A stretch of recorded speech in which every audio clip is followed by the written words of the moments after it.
Item ಯಾವುದೇ ಇರಲಿ try ಮಾಡಿ ಆಚಿ ಚಿಕನ್ ಮಸಾಲಾ. ಬೆಂಗಳೂರಿನ ಫ್ರೀಡಂ ಪಾರ್ಕ್ನಲ್ಲಿ ಅಂಗನವಾಡಿ ಕಾರ್ಯಕರ್ತೆಯರು ಸಹಾಯಕಿಯರು ಪ್ರತಿಭಟನೆಯನ್ನು ಮಾಡ್ತಾ ಇದ್ದಾರೆ. ಹೌದು, ಫ್ರೀಡಂ ಪಾರ್ಕ್ನಲ್ಲಿ ಜಮಾಯಿಸಿದ್ದಾರೆ ಅಂಗನವಾಡಿ ಕಾರ್ಯಕರ್ತೆಯರು. ಹಲವಾರು ಬೇಡಿಕೆಗಳನ್ನು ಮುಂದಿಟ್ಟುಕೊಂಡು ಮಾಡ್ತಿರುವಂತಹ ಬಹಳ ದೊಡ್ಡ ಹೋರಾಟ. ಅಂದಾಜು 2,000ಕ್ಕೂ ಹೆಚ್ಚು ಕಾರ್ಯಕರ್ತೆಯರು ಭಾಗಿಯಾಗಿರುವಂತಹ ಸನ್ನಿವೇಶ ಅಥವಾ ಪ್ರತಿಭಟನೆಯ ಪರಿಯನ್ನು ನೋಡ್ತಾ ಇದ್ದೀರಿ. ಆಶಾ ಅಂಗನವಾಡಿ ಕಾರ್ಯಕರ್ತೆಯರು ಸಹಾಯಕರ ಹೋರಾಟ ಇವತ್ತು ನಿನ್ನೆಯ ಕಥೆಯಲ್ಲ. ಕಳೆದ ಹಲವಾರು ವರ್ಷಗಳಿಂದ ಮೂಲಭೂತ ಸೌಕರ್ಯಗಳಿಗಾಗಿ ಕೊಟ್ಟಿರುವಂಥ ಮಾತನ್ನು ಈಡೇರಿಸಬೇಕು ಅಂತ ಹೇಳಿ ಸರ್ಕಾರಕ್ಕೆ ನೆನಪು ಮಾಡೋದಕ್ಕೆ ಪ್ರತಿಭಟನೆಯೇ ಮೂಲ ಮಂತ್ರ ಅಂತ ಹೇಳಿ ಪ್ರತಿಭಟನೆಯ ಹಾದಿಯನ್ನು ಹಿಡಿದಿದ್ದಾರೆ. ಹಾಗಾದರೆ ಆಶಾ ಅಂಗನವಾಡಿ ಕಾರ್ಯಕರ್ತೆಯರು ಸಹಾಯಕಿಯರು ಯಾವ ಕಾರಣಕ್ಕೆ ಹೋರಾಟವನ್ನು ಮಾಡ್ತಾ ಇದ್ದಾರೆ? ಇದರ ಬಗ್ಗೆ ನಮ್ಮ ಪ್ರತಿನಿಧಿ ಭವ್ಯ ಸುನಿಲ್ ಆಶಾ ಅಂಗನವಾಡಿ ಕಾರ್ಯಕರ್ತೆಯರ ಜೊತೆ ಮಾತಾಡಿದ್ದಾರೆ. ಬನ್ನಿ ಕೇಳೋಣ. ಅಂಗನವಾಡಿ ಕಾರ್ಯಕರ್ತೆಯರು ಪ್ರತಿಭಟನೆ ಮಾಡ್ತಾ ಇರುವಂಥದ್ದು. ಮೇಡಮ್, ಈಗಾಗಲೇ ರಾಜ್ಯ ಸರ್ಕಾರದ ಬಜೆಟ್ಗೆ ಇನ್ನೇನು ಕೆಲವೇ ದಿನಗಳಿರುವಂಥದ್ದು.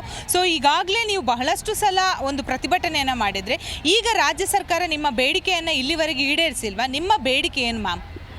ಮೇಡಮ್, ಈಗ ರಾಜ್ಯ ಸರ್ಕಾರ ಸ್ವಲ್ಪ ಕೊಡ್ತಾ ಬರ್ತಾ ಇದೆ. ಆದರೆ 6ನೇ ಗ್ಯಾರಂಟಿಯಾಗಿ ಅವರ ಅಧಿನಾಯಕಿ ಕೊಟ್ಟಂಥ ಇದನ್ನು ಒಂದು ಗ್ಯಾರಂಟಿಯಾಗಿ ಒಂದೇ ಬಾರಿ ನಮಗೆ 15,000 ಕಾರ್ಯಕರ್ತೆಯರಿಗೆ ಸಹಾಯಕಿಯರಿಗೆ 10,000 ಜಾರಿ ಮಾಡಬೇಕು. ಇದು ನಿಮ್ಮ ಘೋಷಣೆಯನ್ನು ನೀವು ಮಾಡಲೇಬೇಕಂತ ಹೇಳಿ ಗೌರವಧನ ಹೆಚ್ಚಳ ಮಾಡಿ ಇವತ್ತಿನ ಬೆಲೆ ಏರಿಕೆಯಲ್ಲಿ ತುಂಬ ಕಷ್ಟ ಇದೆ ಅಂತೇಳಿ ಕೇಳ್ತಾ ಇದ್ದೇವೆ. ಹಾಗೆ ಸುಪ್ರೀಂ ಕೋರ್ಟ್ ತೀರ್ಪು ಕೊಟ್ಟಿದೆ, ಆದರೆ ನಿವೃತ್ತರ ಎಲ್ರಿಗೂ ಕೂಡ ಗ್ರಾಚ್ಯುಟಿ ಕೊಡಿ ಅಂತ. ಆದರೆ 1/4/23 ಕೊಟ್ಟು 11ರಲ್ಲಿ ನಮ್ಮನ್ನು ರಿಟೈರ್ಡ್ ಅಂತ ಮಾಡಿ ಇಲ್ಲಿಂದ ಅಲ್ಲಿವರೆಗೂ ಇರ್ತಕ್ಕಂಥ ಒಂದು 20,000 ಅಂಗನವಾಡಿ ಕಾರ್ಯಕರ್ತರಿದ್ದಾರೆ.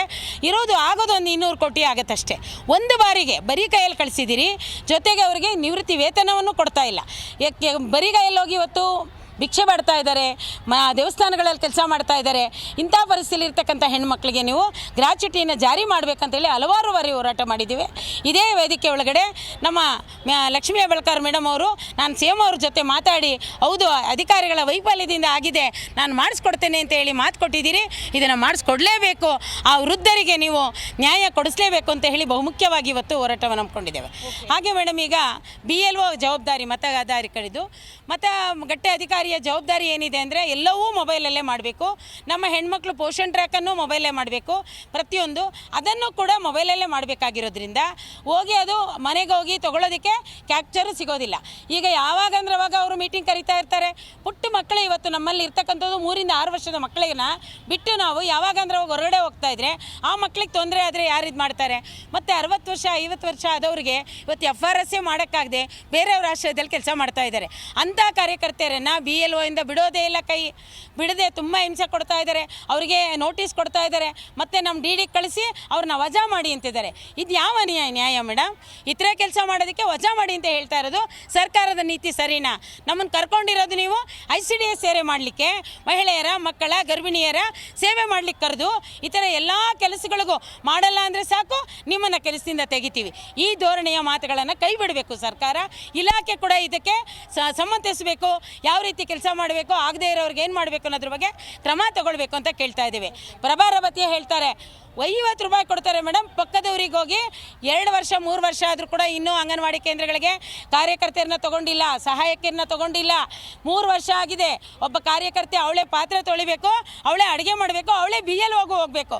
ಅವ್ರನ್ನ ಮನುಷ್ಯ ಅಂತ ತಿಳ್ಕೊಂಡಿದ್ದೀರಾ, ಏನಂತ ತಿಳ್ಕೊಂಡಿದ್ದೀರಿ? ಎಷ್ಟು ಸ್ಯಾಲ್ರಿ ಕೊಡ್ತಾರೆ, ಹಾಗೇನೆ ಮಕ್ಕಳಿಗೆ ಕೊಡಬೇಕಾದಂಥ ಆಹಾರಗಳು ಕೊಡ್ತಾ ಇದ್ದಾರೆ, ಅದು ಗುಣಮಟ್ಟದಿಂದ ಇದೆಯಾ, ಹೇಗೆ ಮ್ಯಾಮ್? ಮೇಡಮ್, ಈಗ ನಮಗೆ ಸ್ಯಾಲ್ರಿ ಬರ್ತಾ ಇರೋದು ಸರ್ಕಾರ 12,000 ಅಂಗನವಾಡಿಯವರಿಗೆ, ಕಾರ್ಯಕರ್ತೆಯರಿಗೆ ಬಂದು ಸಹಾಯಕಿಯರಿಗೆ ಬಂದು 7,500 ಬರುತ್ತೆ. ಅದರೊಳಗಡೆ ಕೇಂದ್ರದ್ದು ರಾಜ್ಯದ್ದು 2 ಸೇರಿ ಬರ್ತಾ ಇದೆ. ಈಗ ನಮಗೆ ಸರ್ವಿಸ್ ಆಧಾರದಲ್ಲಿ ಕೊಡಬೇಕಂತ ಕೇಳಿದ್ವಿ. ಅದನ್ನು ಒಂದು 250-500 ಸ್ಲಾಬ್ ಮುಖಾಂತರ ಕೊಟ್ಟು ಕೈ ತೊಳ್ಕೊಂಡಿದೆ. ಅದನ್ನೇ ಕಂಟಿನ್ಯೂ ಮಾಡಬೇಕು ಈ ಬಾರಿ ಅಂತ ಕೂಡ ಕೇಳ್ತಾ ಇದ್ದೀವಿ. ಆಹಾರ ಕೊಡ್ತಾ ಇದ್ದಾರೆ. 8 ರೂಪಾಯಿ ಯಾವ ಕಾಲದಲ್ಲಿ ಆರಂಭ ಮಾಡಿದ್ದು, ಕೇಂದ್ರ ಸರ್ಕಾರ ಕೂಡ ಜಾಸ್ತಿ ಮಾಡಲಿಲ್ಲ. ಅವರನ್ನು ಕೂಡ ನಾವು ಇವತ್ತು ಕೇಳ್ತಾ ಇದ್ದೀವಿ.